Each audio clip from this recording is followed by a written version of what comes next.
How are we, Game Leapers? Coach E's back at it, and in this video you will learn the most important tips that the best mid in the world uses that you don't. ShowMaker carried his team to become world champions yesterday, and we will be covering how he was able to dominate game 1 of the finals. Spacing, positioning, trading, backtimers, all of these and more will be talked about, so don't go anywhere because these tips are essential if you are to become the best mid laner. Remember to help a video out and leave a like, we really appreciate it. Subscribe so you don't miss any of our daily uploads, and check out GameLeap.com, the market leader for League of Legends learning. Videos, courses, guides, hundreds of them made by challenger players and coaches to help you reach your potential. Alright, let's get into it. Tip number 1, spacing. One of the biggest differences between the best and the rest is how they space from their opponent. Lots of low elo players will stand in range of spells and auto attacks for extended periods of time, and what happens as a result? Well, they get chunked and start spam pinging their jungler, of course. The best mids in the world are insane at hovering just out of range of their opponent's damage, and this is spacing.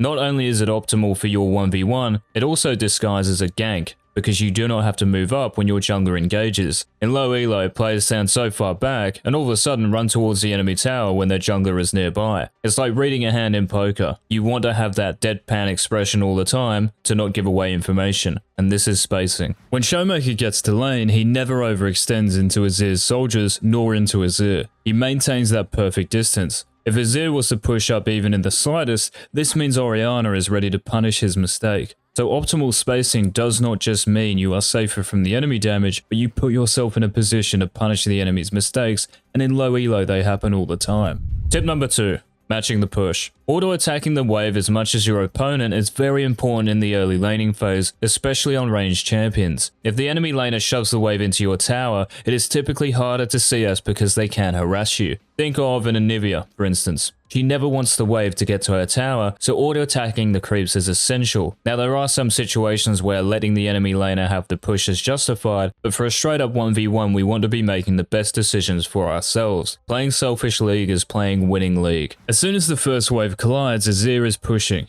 If Orianna does not respond by auto-attacking the minions, she will be an easy target for Azir to harass, and CSing becomes harder. So ShowMaker auto-attacks the enemy wave. When Azir hits level 2, however, he gets to choose what happens with the wave. Will he slow push or will he hard push? And this is the same with any champion. Level 2 is a big power spike, and you have control over the lane. Orianna cannot contest with only one ability here. She has to respect the big advantages Azir has in terms of cooldowns and power, and chill. Tip number 3.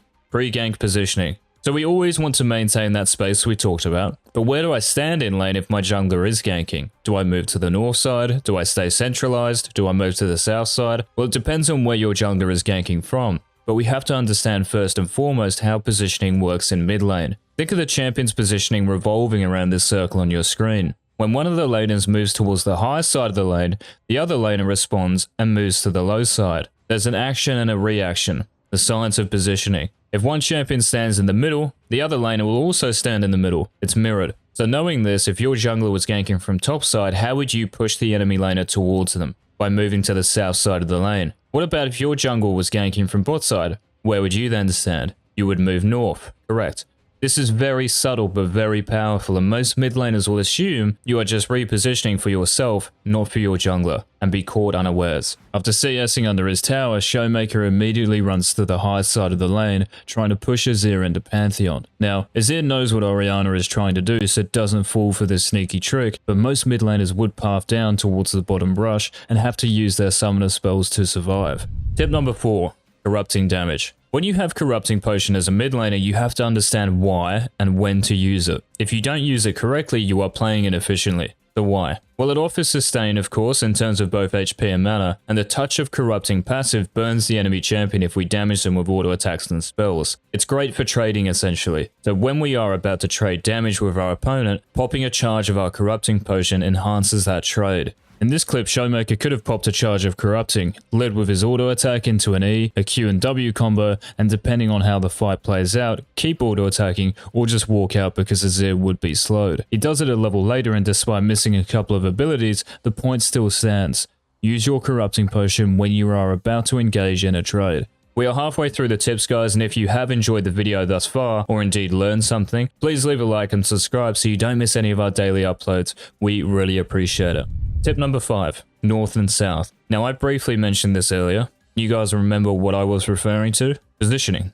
Good. Let me draw a line through the middle of the lane. The higher side of the lane is the north side, and the lower side of the lane is the south side. Should be easy enough to follow. So why is this important? Because you can die. We talked about spacing between you and the enemy mid laner, but what about spacing from the enemy jungler? And this is where the north and south concept becomes paramount. If the enemy jungler ganks you, is it safer to stand closer to them or further away? Obviously further away. The closer you are to the enemy, the less space you have, then the more damage you will take. If we maintain space from the incoming threat, we stay healthy and don't miss out on gold and XP, and we waste their time. Let's look at the map. We saw the jungle Shen bottom side of the map, so the only way he can gank Orianna in the next minute or so is from bot side. Therefore, ShowMaker positions to the north of the lane. The space from him to Shen is at its greatest, and it becomes extremely hard to kill any mid laner when they are this aware of north and south. Tip number 6. Back timers. Back timers are crucial to maximizing your efficiency during the laning phase. In a game of subtle intricacies such as League, back timing among the other concepts in this video can distinguish a good player from a bad one. So what exactly is a back timer? Well, in a nutshell, it is the act of choosing the correct moment to recall to reset your gameplay. The decision to back is influenced by 6 key factors that I will outline. Gold. Can you buy an important early game item? You never want to delay your power spikes. The enemy champion. Did they recall or did they die? They would have had the chance to buy more items in either situation, so you should too. The wave state only really applies to freezing the wave if the enemy laner died, but it keeps the lane in a great position for your return. Objectives. Is Dragon or Rift Herald spawning soon? Is there a chance your team can do Baron when it spawns? Level 6. Recalling before hitting level 6 means you enhance your threat when you actually hit level 6. A Zed hitting level 6 with a serrated dirk is a lot scarier than a Zed hitting level 6 with just a longsword. Health and mana. Are you low on health and mana? Can you get dove? Sometimes only one influence will be relevant. Sometimes many of them will matter. So we have to evaluate each situation on its own and act accordingly. In this instance, ShowMaker's first buy as Orianna is tier, which is 850 gold. Other games it might be Lost Chapter, which is 1300 gold. So because Orianna has that gold for that first important buy, she backs as soon as possible. Azir on the other hand stays in lane because his first major buy is Lost Chapter. Notice how both manage the waves differently around these back timers. Orianna shoves before buying tier, and Azir clears the shoved wave later on and recalls straight away for Lost Chapter. Staying for the next wave loses Azir tempo. Tip number 7. Acknowledging threats. I know we all want to test ourselves and get on the front page Reddit, but most of the time the winning play isn't trying to outplay 3 enemy champions with half an item. Taking note of the enemy threats and their location influences mid lane. So yes, the majority of the lane will just be you and your opponent, but as the game progresses, the game's dynamic changes. Supports will start roaming and playing towards objectives, junglers will look to use their level 6 and item power spikes as soon as they can, and top laners can roam and gank. Think of that undetected Malphite that ults you every game. It's not fun. So, we have to respect those threats and create even more space. For the 1v1, this isn't good, but these situations are not 1v1s. The only reason you would still play normally is if you were deliberately trying to bait the enemy champions into engaging onto you. Maybe you have a Shen on your team, or you have a stopwatch and your teammates are ready to counter gank, but those instances are rare, especially in low elo. So let's acknowledge those threats, guys, and walk back. Let's go back to ShowMaker to illustrate what I'm talking about. Shen is missing here, so he is a threat, and Leona for extended periods of time is not showing bot lane. She could be roaming mid. The lane all of a sudden becomes scarier because of these influences, so ShowMaker hugs the north side. Tip number 8. Always be doing. Have you guys heard the term always be closing? The same idea here. You never want to be doing nothing. 2 common examples in low elo are, you run back to lane and instead of checking the scoreboard, other lanes, thinking about the enemy jungler's position, you're checking Discord to see if that e-girl has replied. Second situation, you shove a wave and don't want to recall because you just bought items. Every teammate has recalled to buy items as well, so no lane is gankable. So you stay mid and wait for the next wave. What about placing a ward or clearing an enemy ward? What about pinging the enemy blue buff spawning in 20 seconds so you can set up a play with your jungler? Or what about taking jungle camps? Always be doing. Not doing anything is playing inefficiently, and that is the cardinal sin of League of Legends. When ShowMaker runs back to mid, he isn't looking at his phone or checking Facebook. He looks at his lane state,